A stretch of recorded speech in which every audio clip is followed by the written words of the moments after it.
Hello friends, welcome to புதுமை சமையல். இன்னைக்கு நம்ம சேனலில் சூப்பரான ரீயூஸ் ஐடியாஸ் தாங்க பார்க்க போகிறோம். வேண்டான்னு சொல்லி நம்ம தூக்கி போடக்கூடிய ஒரு பொருளை வச்சு நம்ம வீட்டுக்கே ரொம்ப பயனுள்ள மாதிரி ஒரு பொருளாக மாற்ற போகிறோம். வீடியோ ரொம்பவே இன்ட்ரெஸ்டிங்காக இருக்கும். கண்டிப்பாக வந்து ஸ்கிப் பண்ணாமல் பாருங்கள். ஓகே, வாங்க இந்த சூப்பரான வீடியோக்குள்ளே போய் பார்க்கலாம்.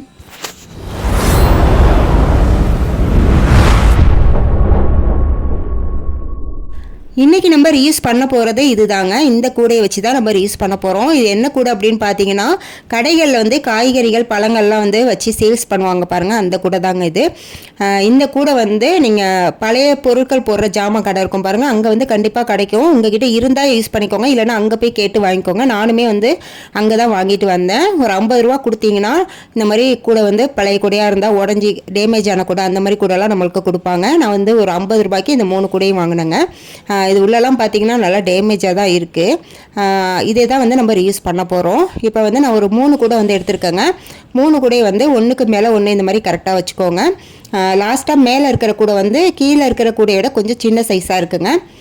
அதை வந்து நம்ம கட் பண்ண போகிறோம். எப்படின்னு பார்த்தீங்கன்னா, இந்த இருக்குது பாருங்கள், இதுலேருந்து அப்படியே வந்து நம்ம கட் பண்ணிக்க போகிறோம். ஏன்னா இது ரொம்ப வந்து டேமேஜாக இருக்குது. இந்த கூடை உங்களுக்கு பார்த்தாவே தெரியும், இந்த சைட்லலாம் ரொம்ப உடஞ்சிருக்கு. அதனால் இந்த பீஸை வந்து நமக்கு தேவைப்படாது. இதை வந்து நம்ம போட்டுடலாம். இதோட மட்டும் நம்ம கட் பண்ணிவிட்டு அந்த பீஸை மட்டும் நம்ம யூஸ் பண்ண போகிறோம். இப்போ நான் வந்து கட் பண்ணிக்கிறேங்க. கட்டிங் பிளேடு வச்சு நல்லா கட் பண்ணிங்கன்னா ஈஸியாக கட் ஆயிரும். இப்போ நான் தனியாக கட் பண்ணி எடுத்துட்டேன் பாருங்கள், இந்த மாதிரி தாங்க கட் பண்ணிக்கணும். இப்போ அடுத்ததாக நம்ம இந்த பீஸை வந்து இதோட மேலே வச்சுக்கலாம். 2 கூடைக்கு மேலே வந்து இந்த பீஸை இந்த மாதிரி வச்சுக்கோங்க. இப்போ இந்த 3 பீஸையுமே நம்ம ஒன்றா வச்சு ஜாயின் பண்ணிக்க போகிறோங்க. ஜாயின் பண்ணுறதுக்கு நான் எடுத்துருக்கிறது பார்த்தீங்கன்னா கேபிள் டைங்க.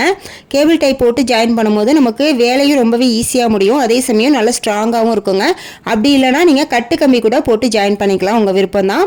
இப்போ இது உள்ளே வந்து இந்த மாதிரி ஹோல் இருக்குது பாருங்கள், அது உள்ளே விட்டு நம்ம பக்கத்தில் உள்ள ஹோல் வழியாக விட்டு நம்ம அப்படியே வந்து கேபிள் டை வந்து போட்டு விட்டுக்கலாம். இது நல்லா டைட்டாக போட்டு விட்டுக்கோங்க. இதே மாதிரி ஒரு பக்கம் ஜாயின் பண்ணுறதுக்கு வந்து ஒரு 9 டை நீங்கள் போட்டிங்கன்னா நல்லா ஸ்ட்ராங்காக இருக்குங்க. நம்ம கீழேயே போட்டு உடைச்சாலுமே அது வந்து கலண்டு வராது, அந்த அளவுக்கு நல்லா ஸ்ட்ராங்காக இருக்கும். நான் வந்து ஒரு 9 இடத்துல வந்து கேபிள் டை போட்டு லாக் பண்ணிக்கிறேன். இப்போ பார்த்தீங்கன்னா நான் ஃபினிஷ் பண்ணிட்டேங்க. நான் 9 இடத்துல வந்து கேபிள் டை போட்டு லாக் பண்ணியிருக்கேன். அதே போல் கீழே உள்ள கூடையில் வந்து அந்த கொஞ்சம் டேமேஜாக இருந்துச்சு பாருங்கள், அந்த சைடுமே வந்து நான் பக்கத்தில் வந்து கேபிள் டை போட்டு லாக் பண்ணியிருக்கேன். இப்போ உங்களுக்கு பார்த்தா தெரியும், இந்த மாதிரி வந்து நம்ம லாக் பண்ணிக்கலாம். அப்போ வந்து அந்த உடஞ்சிருக்கிறது வந்து தனியாக வந்து கலண்டு வராமல் இருக்கும். அதனால் இந்த மாதிரி ஒரு 2-3 இடத்துல வந்து நான் அந்த உடஞ்ச பகுதியிலையுமே கேபிள் டை போட்டு லாக் பண்ணியிருக்கேங்க.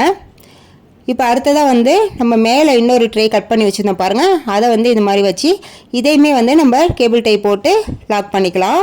கீழே வந்து எப்படி லாக் பண்ணமோ அதே போல் மேலேயும் லாக் பண்ணிக்கலாம். இப்போ இதையுமே நான் ரெடி பண்ணி முடிச்சிட்டேங்க. இப்போ ஃபுல்லாக வந்து 3மே நம்ம ஒன்றா ஜாயின் பண்ணியாச்சு. இப்போ அடுத்ததாக வந்து நம்ம செய்ய போகிறது பார்த்தீங்கன்னா, இந்த மாதிரி நைலான் கயிறு இருக்குது பாருங்கள், அதை எடுத்துக்கோங்க. இந்த கயிறு தான் வந்து நல்லா ஸ்ட்ராங்காக இருக்குங்க. இதுக்கு இந்த மாதிரி நைலான் கயிறு வந்து வாங்கிக்கோங்க. வீட்டில் இருந்தால் கூட எடுத்துக்கோங்க. கொடியெலாம் வந்து துணி காய போகிற கொடியெலாம் வந்து இந்த கயிறில் தான் கட்டுவாங்க. இப்போ இந்த கயிறை வந்து நம்ம இந்த பாக்ஸோட கேப்பில் வந்து சென்டரில் நம்ம வச்சு அப்படியே கட்ட போகிறோங்க. இந்த மாதிரி வந்து இந்த பக்கம் விட்டு ஒரு முடிச்சு போட்டுக்கோங்க. அதுக்கப்புறம் அந்த பக்கம் விட்டு இழுத்துக்கோங்க. இதே போல் 4 லைன் வந்து நம்ம இந்த கயிறில் வந்து கொடுக்கணுங்க பக்கத்தில். இது நம்ம எதுக்காக ரெடி பண்ணுறோம் அப்படின்னு பார்த்தீங்கன்னா, இந்த ட்ரே வந்து கொஞ்சம் அகலமாக இருக்குல்ல, இதை வந்து ஒரு பார்ட் மாதிரி நம்ம பிரிச்சுக்க போகிறோங்க.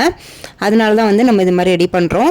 நீங்கள் வந்து ஸ்ட்ரைட்டாக இந்த மாதிரி லைன் கொடுத்தாலும் கொடுக்கலாம், அப்படி இல்லைனா கிராஸாக வந்து நீங்கள் லைன் கொடுத்தாலும் கொடுக்கலாம். அந்த கயிறை வந்து கிராஸாக போட்டு கூட நீங்கள் கட்டிக்கலாம். ஆனால் கட்டும் போது பார்த்தீங்கன்னா நல்லா ஸ்ட்ராங்காக வந்து இழுத்து நல்லா கட்டுங்க. அப்போ தான் வந்து நமக்கு அது கயிறு வந்து உட்காராமல் இருக்கும், லூஸ் ஆகாமல் இருக்கும். அந்தளவுக்கு நல்லா ஸ்ட்ராங்காக இழுத்து விட்டு கட்டுங்க. நம்ம வந்து கேபிள் டை போட்டு எல்லாத்தையும் லாக் பண்ணியிருக்கிறதுனால கூட வந்து நல்லாவே ஸ்ட்ராங்காக இருக்குங்க, கீழெல்லாம் விழாது. அதனால நீங்கள் தாராளமாக வந்து நல்லா ஸ்ட்ராங்காக இழுத்து கயிறை பிரித்து கட்டிக்கலாம். இப்போ 4 பக்கமும் கட்டி முடித்த பிறகு பார்த்தீங்கன்னா இந்த சைடு நல்லா முடிச்சு போட்டு விட்டுருங்க. கடைசி முடிச்சு போட்டதுக்கப்புறம் இந்த நைலான் கயிறு வந்து அவிழ்ந்து வராமல் இருக்கிறதுக்கு நெருப்பை வச்சு லைட்டாக வந்து ஹீட் பண்ணி விட்டுட்டிங்கன்னா அது அப்படியே வந்து ஒட்டிக்கோங்க. அந்த மாதிரி பண்ணி விட்டுக்குங்க. அப்போ தான் வந்து நம்மளுக்கு கயிறு கலண்டு வராமல் இருக்கும். ஃபுல்லாக ரெடி பண்ணி முடித்தோன்னா இப்படி தாங்க இருக்கும். இப்போ இதே போல் மேலேயும் வந்து நம்ம ரெடி பண்ணிக்கலாம். இப்போ நான் 2 பக்கமும் வந்து ரெடி பண்ணிட்டேன் பாருங்கள்.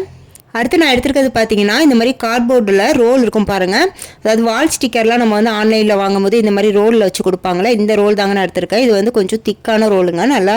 இப்போ இந்த ரோலை வந்து நான் ஒரு 5 இன்ச் கேப்பில் வந்து சின்ன பீஸாக வந்து கட் பண்ணிக்கிறேன். அதாவது ஒரு 4 பீஸாக வந்து கட் பண்ணி எடுத்துக்கிறேன். இந்த சைஸில் நம்ம கட் பண்ணி எடுத்துக்கலாங்க. இப்போ அடுத்ததாக இதை வந்து நம்ம எதில் ஃபிட் பண்ண போகிறோம்னு பார்த்தீங்கன்னா, இந்த ரேக் இருக்குது பாருங்கள், இதோட அடிப்பாகம் இருக்குல்ல, அதை அப்படியே வந்து திருப்பி போட்டுக்கோங்க. திருப்பி போட்டுட்டு இதோட 4 கார்னர்லையும் வந்து 4 பீஸை வச்சு நம்ம அப்படியே வந்து ஒட்டிக்க போகிறோம். இது ஒட்டுறதுக்கு பார்த்தீங்கன்னா ஃபெவிக்விக் வந்து யூஸ் பண்ணிக்கோங்க, நல்லா ஸ்ட்ராங்காக ஒட்டிக்கும். அப்படி இல்லைனா க்ளூகன் இருந்தால் கூட நீங்கள் க்ளூகனில் ஒட்டிக்கலாம். நான் வந்து இன்றைக்கி ஃபெவிக்விக் போட்டு ஒட்டிக்கிறேங்க. அவ்வளோதாங்க, நம்மளோட ஐடியா வந்து ரெடி ஆயிடுச்சு. இதை வந்து நம்ம இப்படியே கூட வச்சு யூஸ் பண்ணிக்கலாம். அப்படி இல்லைனா நீங்கள் வந்து இந்த மாதிரி ஸ்ப்ரே பெயிண்ட் இருக்குது பாருங்கள், அதை வந்து உங்களுக்கு விருப்பமான கலரில் நீங்கள் பெயிண்ட் பண்ணிவிட்டு கூட யூஸ் பண்ணிக்கலாம். நீங்கள் எடுக்கிற ட்ரே வந்து கொஞ்சம் நல்லா பளிச்சுன்னு இருக்குது அப்படின்னா நீங்கள் அப்படியே கூட வச்சு யூஸ் பண்ணிக்கலாம். நான் எடுத்துகிட்டு இருந்த ட்ரே பார்த்திங்கன்னா கொஞ்சம் நல்லாவே வந்து பழசாக இருந்துச்சு. அதுவும் இல்லாமல் ஒரு ட்ரேக்கு இன்னொரு ட்ரேக்கு வந்து கலர் வந்து கொஞ்சம் டிஃப்ரெண்ட்டாக இருந்துச்சுங்க. அதனால நான் இந்த மாதிரி பிளாக் கலர் ஸ்ப்ரே பெயிண்டை வச்சு ஸ்ப்ரே பண்ணி விட்டுக்கிறேன்.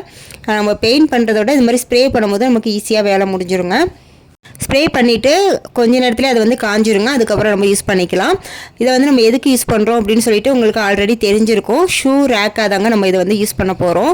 இப்போ பாருங்கள், நான் வந்து ஒரு பக்கமாக வச்சுட்டேன் வாசலில். பார்க்கவே இவ்வளோ நீட்டாக அழகாக இருக்குது பாருங்கள். ஸ்ப்ரே பண்ணி முடித்தோன்னா ரொம்பவே அழகாக இருக்குது. நீங்கள் பிளாக் கலர் தான் பண்ணணும் அப்படின்னா உங்களுக்கு விருப்பமான கலரில் நீங்கள் பண்ணிக்கலாம். இப்போ இதில் வந்து நம்ம ஷூஸ் செருப்பு எல்லாத்தையும் வந்து ஆர்கனைஸ் பண்ணிக்கலாங்க. இதோட மேல் பக்கத்தில் வந்து நம்ம அழகுக்காக ஏதாவது ஃப்ளவர் வாஷ் மாதிரி வச்சுக்கலாங்க. நான் வந்து ஆல்ரெடி போன வீடியோவில் வந்து ஒரு ஷூ ரேக் வந்து போட்டிருந்தேன். அதில் ரெடி பண்ண ஃப்ளவர் வாஷ் தாங்க இது. கார்ட்போர்டு வச்சு தான் ரெடி பண்ணியிருந்தேன். அதை வந்து நான் இதில் வச்சுக்கிறேன். அவ்வளோதாங்க, சூப்பரான ஒரு ஷூ ரேக் வந்து ரெடி ஆயிடுச்சு. இதெல்லாம் நம்ம ஆன்லைனில் வாங்கணும்னா அதிக காசு கொடுத்து வாங்குற மாதிரி இருக்குங்க. வேஸ்ட்டாக நம்ம வேண்டாம் உடஞ்சிருச்சு அப்படின்னு தூக்கி போடக்கூடிய கூடையை வச்சு நம்ம சூப்பராக வந்து நம்ம வீட்டுக்கு ரீயூஸ் பண்ணியாச்சுங்க. ரொம்பவே சூப்பராக இருந்துச்சு. இது வந்து நல்லாவே வந்து ஸ்ட்ராங்காக இருக்குங்க. நீங்களாம் வந்து இதை மாற்றுற வரைக்கும் அது உடஞ்சே போகாது. நம்ம இந்த கயிறு வச்சுருக்கோம் பாருங்கள், அதை வந்து ஒரு லேயர் மாதிரி யூஸ் பண்ணி அதுலேயுமே வந்து நம்ம ஷூலாம் இந்த மாதிரி அடுக்கி வச்சுக்கலாம். ரொம்பவே சூப்பராக இருக்குங்க. எனக்கு வந்து ரொம்பவே பிடிச்சிருந்துச்சு. இந்த ஐடியா உங்களுக்கு பிடிச்சிருந்துச்சு அப்படிங்கிறதையும் மறக்காமல் கமெண்ட்டில் சொல்லுங்கள். பிடிச்சிருந்தா மறக்காமல் ஒரு லைக்கும் தட்டி விட்டுருங்க. இது போல் நிறைய யூஸ்ஃபுல்லான ரியூஸ் டிப்ஸ் வீடியோ தெரிஞ்சுக்க நம்ம புதுமை சமையல் சேனலை சப்ஸ்கிரைப் பண்ணி வச்சுக்கோங்க. நெக்ஸ்ட் ஒரு சூப்பரான வீடியோவில் வந்து மீட் பண்ணுறேன். தேங்க்ஸ் ஃபார் வாட்சிங்.